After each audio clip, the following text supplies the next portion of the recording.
Bonsoir à tous, merci de nous être fidèles. Tout de suite le sommaire de votre journal.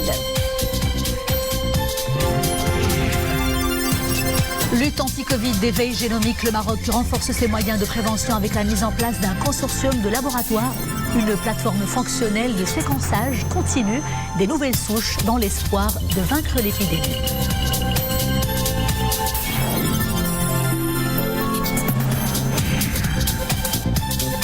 Éliminer chaque année l'émission de plus d'1 million de kilogrammes de CO2, c'est le défi éco. Une grande multinationale implantée au Maroc. Elle a choisi El Jadida pour ériger sa station solaire, la première station solaire privée du genre au Maroc. Et puis nous irons à Tanger pour mettre la lumière là où il n'y en a pas. Un sentier souterrain cachant un trésor inestimable a été découvert à l'ancien Médina. Des tunnels et des passages qui dateraient de la période pré-islamique.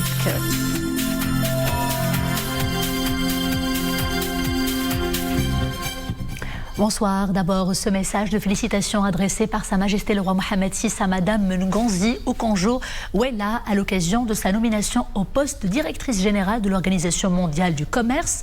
Le souverain la félicite pour la confiance placée en elle par les pays membres de l'organisation en reconnaissance de ses compétences managériales et de son professionnalisme élevé. Sa Majesté le Roi lui fait également part de ses sincères vœux de plein succès et de réussite dans la conduite de cette importante organisation mondiale, en se disant convaincue qu'elle sera en mesure de donner une forte impulsion aux actions de l'OMC. Et dans ce contexte, Sa Majesté le Roi Mohammed VI assure la nouvelle directrice générale de l'OMC du soutien continu du Maroc aux divers programmes et initiatives lancés par l'organisation, notamment durant cette conjoncture difficile liée à la pandémie du Covid-19.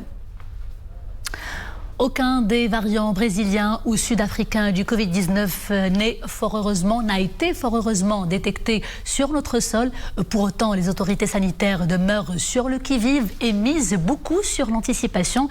Un consortium de laboratoires chargé justement d'identifier les variants du Covid-19 vient de voir le jour. Il dispose d'une plateforme fonctionnelle de séquençage continu, le tout dans le cadre de la stratégie nationale de veille génomique. À Rabat, le reportage de Wafal Yacoubi, Yassine Moarafer, sur un récit d'Iman Ablou.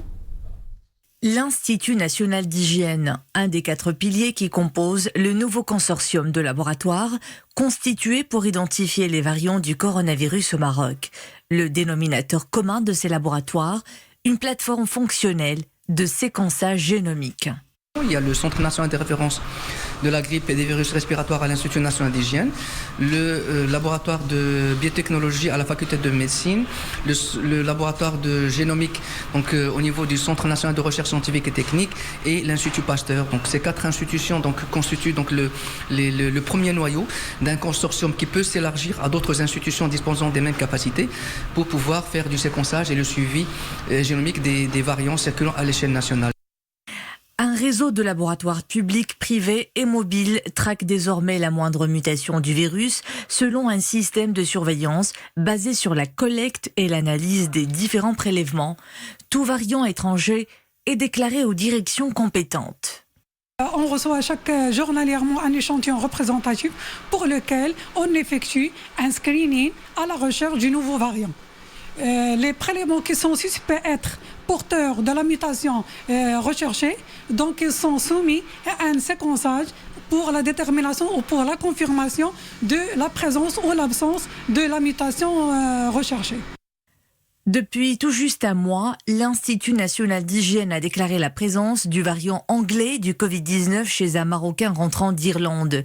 2 autres personnes de sa famille portaient le même variant. À ce jour, aucun des variants brésiliens ou sud-africains n'a été détecté dans le pays.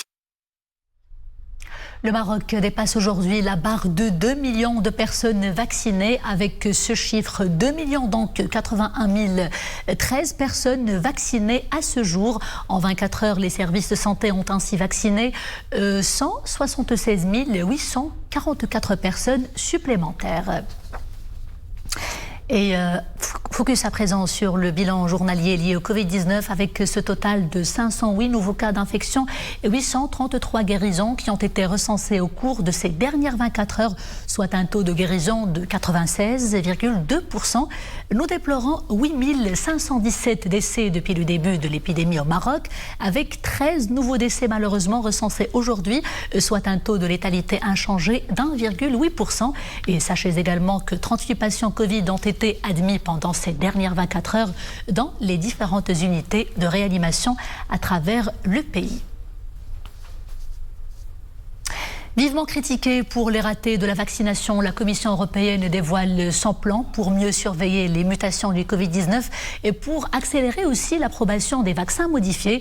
Elle propose en fait un projet de biodéfense baptisé ERA Incubator. Il est destiné à endiguer la propagation des nouvelles souches, des souches qui inquiètent par leur sévère contagiosité et leur possible résistance aux vaccins actuels. L'initiative sera dotée de 75 millions d'euros. Et cela pour développer des tests spécifiques.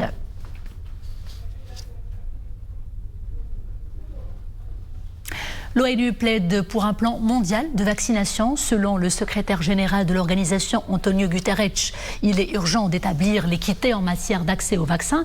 Et cela représente, dit-il, un grand test moral devant toute la communauté internationale. Le chef de l'ONU estime également que le G20 est, je cite, bien placé pour créer un groupe de travail chargé de préparer un tel plan mondial et de coordonner aussi son financement. Je vous disais en titre, le Maroc a désormais sa toute première station solaire privée. Elle a été mise en place à El Jadida et cela par une grande multinationale installée sur un terrain de 7000 m². Eh bien, la station exploite plus de, tenez-vous bien, 2000 panneaux photovoltaïques. Et bonne nouvelle pour le climat, la station va éliminer chaque année l'émission de plus d'1 million de kilogrammes de CO2. Ahmed Hamri et Sarah Katil pour les détails. Cette station solaire est la première station privée d'El Jadida. Installée sur un terrain de 7000 m², elle jouxte l'usine d'une multinationale installée au Maroc. La station solaire exploite quelques 2600 panneaux photovoltaïques et élimine l'émission de plus d'1 million de kilogrammes de CO2 chaque année. Aujourd'hui, c'est l'énergie solaire utilisée à hauteur de 15% de la consommation à El Jadida. Mais bien sûr, il y a d'autres initiatives, le recyclage des déchets, le recyclage des eaux usées, l'utilisation, si vous voulez, d'autres moyens pour réduire la consommation de l'énergie. Cette station solaire privée représente une contribution à la stratégie énergétique nationale qui vise à produire à l'horizon 2030 plus de 52% de l'électricité du royaume à partir de ressources renouvelables. Une transition complète vers l'utilisation de 100% d'électricité renouvelable dans tous nos sites dans le monde d'ici 2025. Cela constitue une partie de notre feuille de route pour réduire de moitié nos émissions de gaz à effet de serre d'ici 2030 et à parvenir à zéro émission d'ici 2050. Promouvoir la production propre dans notre tissu industriel permettra la réalisation des objectifs nationaux de durabilité en vue d'avoir un environnement sain. Le propriétaire de l'unité industrielle de textile à Tanger, où plusieurs personnes ont trouvé la mort le 8 février, a été placé en prison en attendant l'achèvement des procédures d'enquête. C'est ce qu'annonce aujourd'hui un communiqué du procureur du roi près le tribunal de première instance à Tanger. Suite à l'enquête ordonnée par le parquet général en vue d'élucider les circonstances du décès de plusieurs personnes dans cette unité industrielle de textile le 8 février à Tanger, eh bien, le parquet général a déposé une requête pour mener une enquête à l'encontre du propriétaire de cette unité et de tous ceux qui seraient impliqués dans cet incident et cela pour homicide et blessures involontaires et violation du code du travail, conclut le communiqué.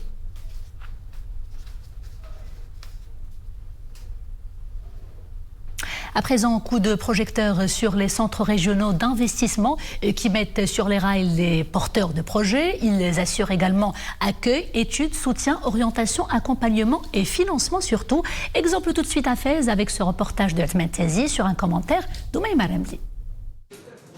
Pleine de volonté, Fatem Zahra est tout oui. Autour de ces tables, des personnes qui l'aideront à mettre sur pied son projet, un investissement qui tient à cœur de cet ingénieur de formation. Pour concrétiser mon projet, le CRI m'a été d'une aide importante. Les conseils que j'ai pu avoir m'ont bien guidée. Les agents interviennent même lors de la constitution du dossier, une aide précieuse. Une main tendue aux porteurs de projets qui, s'ils le souhaitent, peuvent avoir accès à toutes les informations en un clic. Une procédure qui, il y a encore quelques années de cela, nécessitait énormément de temps et d'efforts. Au CRI de Fès, nous nous chargeons d'expliquer toutes les procédures administratives aux investisseurs. Ces mêmes données, ils peuvent les retrouver sur notre page web. Mais ce n'est pas tout. Les investisseurs peuvent aussi bénéficier d'appuis financiers. Dans les centres régionaux d'investissement, le mot d'ordre, c'est aplanir le terrain et enlever les obstacles qui peuvent entraver la réalisation des projets. Une nouvelle approche de promotion de l'investissement qui encourage les porteurs de projets et qui œuvrent au développement régional, mais plus largement au développement national. La culture de l'avocatier, une filière prometteuse. Le nord du royaume peut en tout cas se targuer d'avoir d'énormes potentialités naturelles pour promouvoir cette filière. Un grand et un nouveau projet de plantation de l'avocatier vient de voir le jour à Chefchaouen avec la technique d'irrigation du goutte à goutte. Abdelali Gnoni et Zakaria Mokilbila pour le commentaire. Et c'est parti pour la plantation de l'avocatier. Dans la commune rurale Tessift, des agriculteurs vont bénéficier de cette initiative. Ce programme a donné de très bons résultats. En tout, 600 hectares vont être plantés dans la province de Chefchaouen. L'avocatier correspond parfaitement à notre région. L'arbre peut endurer l'humidité et donne un bon rendement. Nous espérons que ce projet sera généralisé à un plus grand nombre d'agriculteurs. Les habitants de la commune de Tessift sont favorables à ce programme. La plantation de l'avocatier dans les zones côtières produit de bons résultats, à la différence d'autres variétés agricoles. Atout de taille, la culture de l'avocatier réussit mieux le long du littoral. Cette variété peut endurer un climat humide à pluviométrie modérée. Dans la province, la culture dispose d'atouts propices à son développement. Ce programme a commencé par la plantation de 200 hectares d'avocatiers avec un budget de 7 millions de dirhams. Le programme comporte à la fois la plantation des arbres et l'équipement des exploitations par le système d'irrigation au goutte à goutte. Parmi ses objectifs, l'amélioration du rendement de 0,6 tonnes à 15 tonnes par hectare. La culture de l'avocat connaît un essor remarquable ces dernières années. La production nationale atteint plus de 14 000 tonnes par an, une culture prometteuse, sachant que le rendement à l'hectare peut atteindre jusqu'à 20 tonnes, assurant une marge de plus de 200 000 dirhams. Autre filière tout aussi prometteuse est celle du palmier dattier, véritable moteur de développement socio-économique, surtout dans la région de Darat et Filelt. Les ressources naturelles et les perspectives d'avenir y sont énormes, des opportunités en tout cas saisies par des producteurs qui ont une fine connaissance des lieux et un sens aiguisé des affaires. Et ces dernières, il faut le dire, marchent à merveille. Boubkar Belgabret pour le commentaire. Le palmier dattier a des perspectives des plus prometteuses dans la région de Darat et Filelt. Considéré comme la locomotive du secteur agricole de la région, de nombreux projets ont vu le jour et renforcent son essor. Les superficies créées ces 2 dernières années, notamment au niveau de l'axe Mski-Boudnib, ont atteint plus de 8000 hectares. Notre domaine s'étale sur une superficie de 250 hectares dédiée à la plantation d'oliviers et de palmiers dattiers. Une production de dattes dominée par la variété Mjoul, connue dans le monde entier pour son calibre et sa qualité.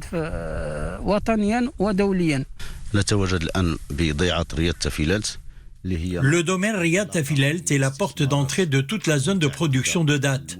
Ouverte aux nombreux investisseurs, la zone s'étale de Guelmima, Erfoud, Rachidia et jusqu'à Bouhnen. Des milliers d'hectares ont été plantés grâce aux technologies les plus modernes, notamment d'irrigation. Ces nouvelles exploitations sont entièrement équipées en système d'irrigation au goutte à goutte. Le développement de la filière feuillénicole à Darat et Filelt est sur les rails, comme en témoigne l'accélération du rythme d'extension des superficies du palmier dattier. Le palmier dattier occupe une superficie de 24 000 hectares à Daraa Tafilelt. Sont plantés quelques 2,8 millions de palmiers dattiers. La production annuelle atteint en moyenne les 62 000 tonnes.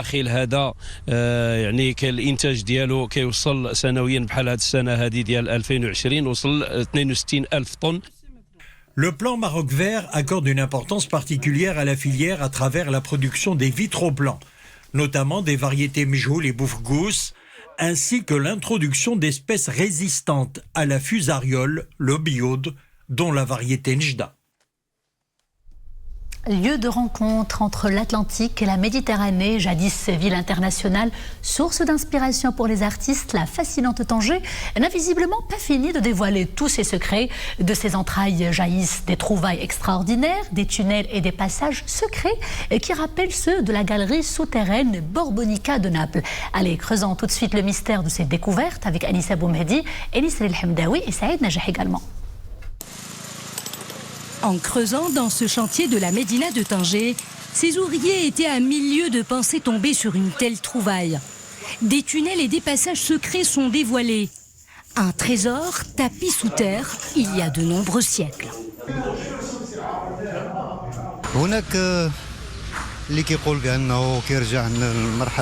D'aucuns disent que ces passages souterrains remonteraient à l'époque de l'occupation de Tanger par les Portugais ou encore les Britanniques. Mais certains signaux renvoient plutôt à une époque plus ancienne, à la période pré-islamique.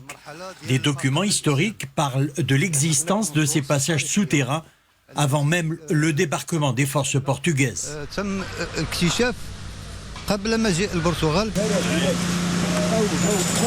Nous avons pénétré à l'intérieur d'un de ces passages dérobés, histoire de tenter de percer certains de ces mystères. En vain, la voie est sombre. Mais ce qui saute aux yeux, c'est ces parois rocheuses.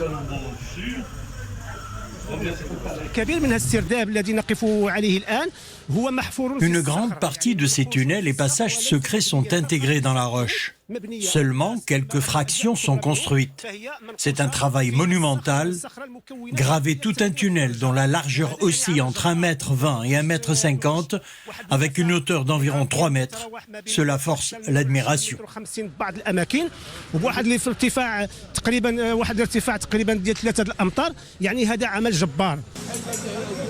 Les habitants du quartier de la Kasbah s'enorgueillissent de cette découverte. Pour eux, la vieille ville s'apprête à renaître.